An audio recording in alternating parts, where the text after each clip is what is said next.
Hello, this is Angie the Coder, and today I am going to cover part 2 of my review of the NCCI Manual Chapter 1.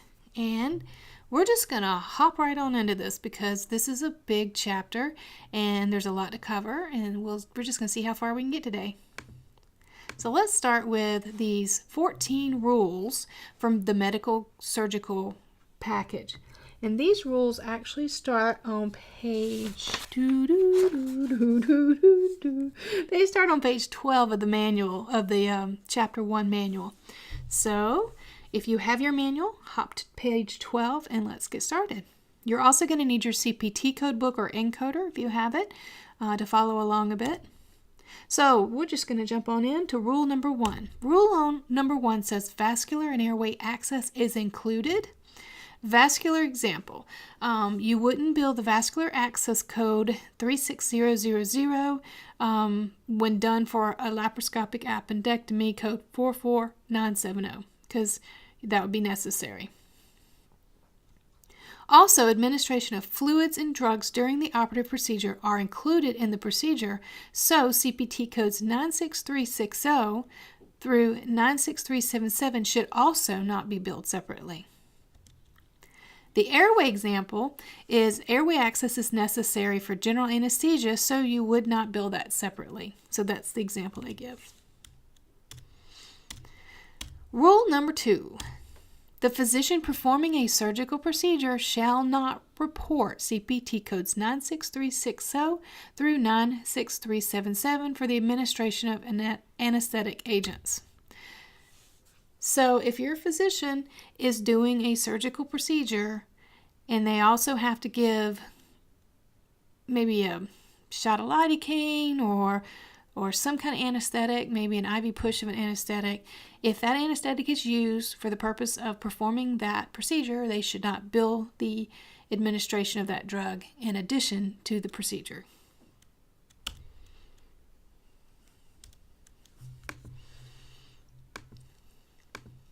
All right, rule number 3. If an endoscopic procedure is performed at the same encounter as a non-endoscopic procedure, just to ensure that no operative injury occurred, the endoscopic procedure cannot be billed separately. They did not give an example for that, and I'm going to be honest with you, I have not run into this in my 24 years as a coder. If you guys have seen this, please put a comment in the comments box below because that's interesting. I have never seen that. Rule number 4. Cardiac monitoring, like pulse oximetry, and ventilator management are all included and should not be billed separately. They're all a part of the global surgical package. And here are the CPT codes that they list that go along with this rule. Okay, rule number 5. A biopsy performed at the time of another more extensive procedure is separately reportable for certain circumstances. If it is a biopsy on a different lesion, so say you biopsy one lesion and then say maybe you excise a different lesion, then yes, you may bill it.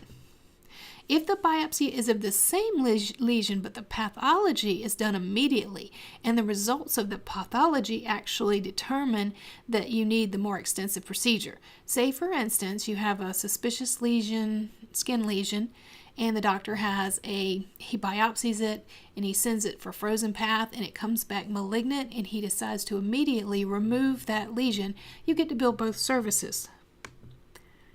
A couple of more cool tidbits about rule number 5. Number 1, if one lesion is biopsied multiple times, only one biopsy code can be reported. But for non-endoscopic biopsies, if multiple lesions are biopsied, a biopsy code may be reported for each lesion. Now this is just for non-endoscopic biopsies. The rules are different for endoscopic. And here it is. For endoscopic biopsies, multiple biopsies of a single or multiple lesions are reported with only one unit of service of the biopsy code. That's one of those things you may want to bookmark somewhere and come back to later and really, that you're going to see. this will come up.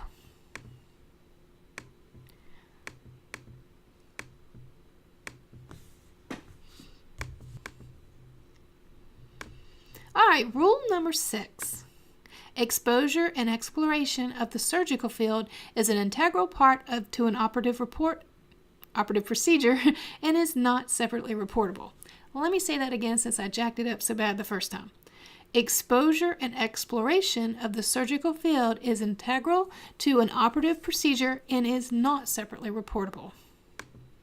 The example that they give is CPT code 49000. Exploratory laparotomy should not be reported with an intra-abdominal procedure.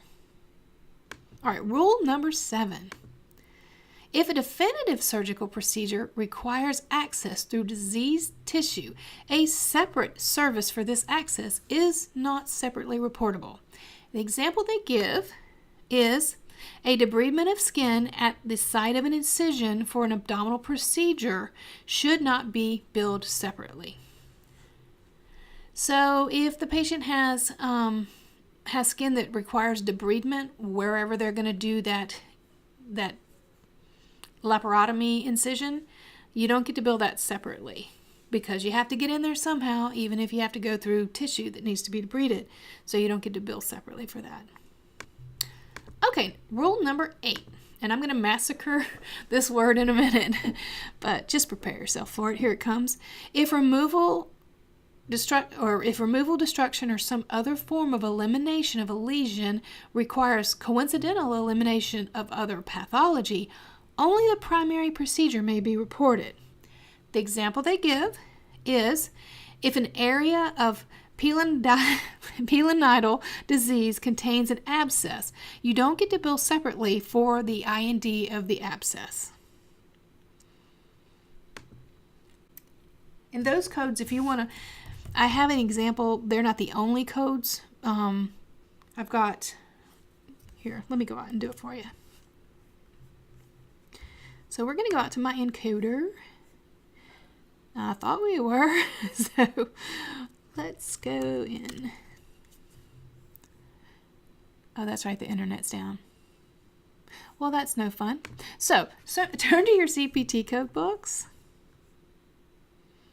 Hold on one second.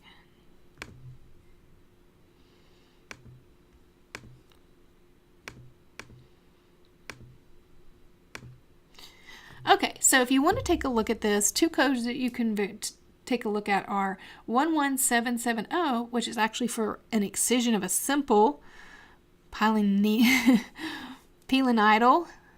cyst, and then 10080, which is for the IND of a pilonidal abscess. And like I said, I probably ruined that, but go look at those 2 codes. I would pull it up, but the internet is giving me a fit right now. Rule number 9, an excision and removal, an ectomy, includes the incision and opening, otomy, to the organ or of the organ. The example they gave, actually they didn't give one, so what we're going to do is we're just going to remember this. If you're billing for an ectomy or coding for an ectomy procedure, then you don't also get to bill for the otomy procedure of the same organ. All right, rule number 10. Multiple approaches to the same procedure are mutually exclusive and shall not be reported together. The example that they gave is a hysterectomy, a vaginal hysterectomy, and an abdominal hysterectomy would not be billed together. And we know this is coders, this is common sense, but here it is in, here it is in writing.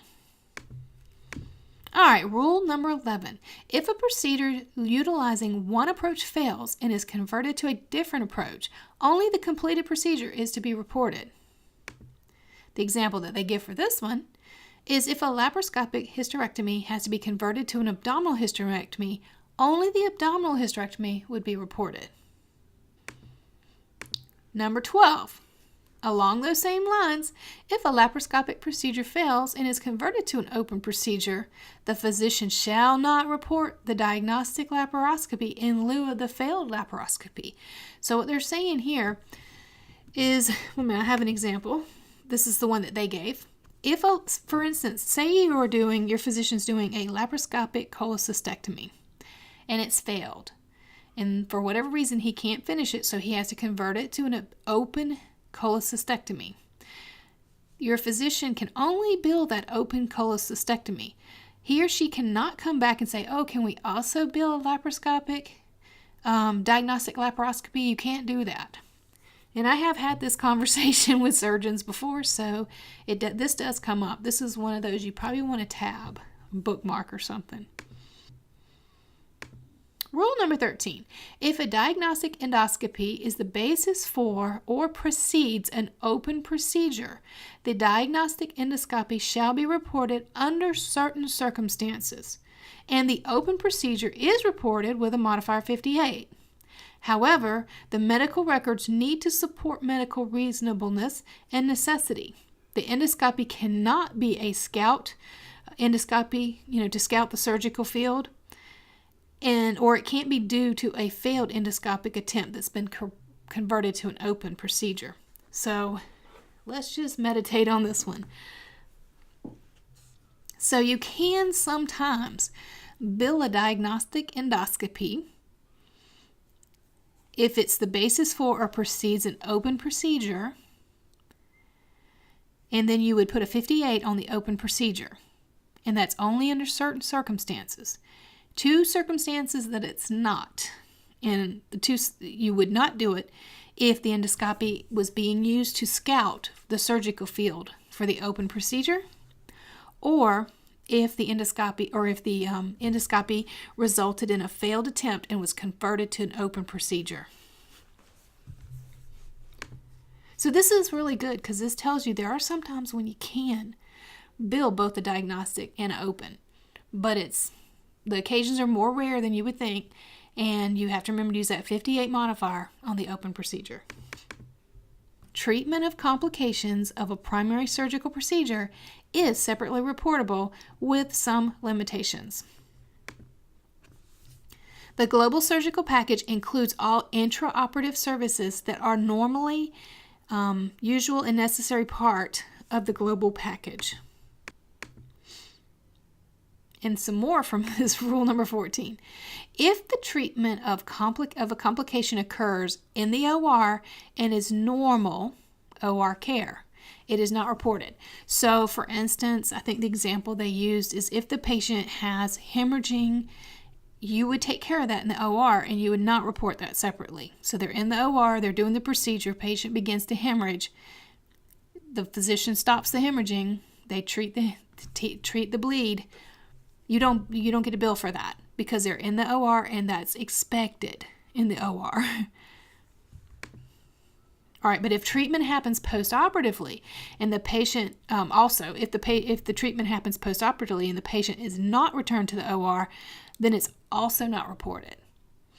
So patient is in OBS or patient is in recovery and something happens and there's some kind of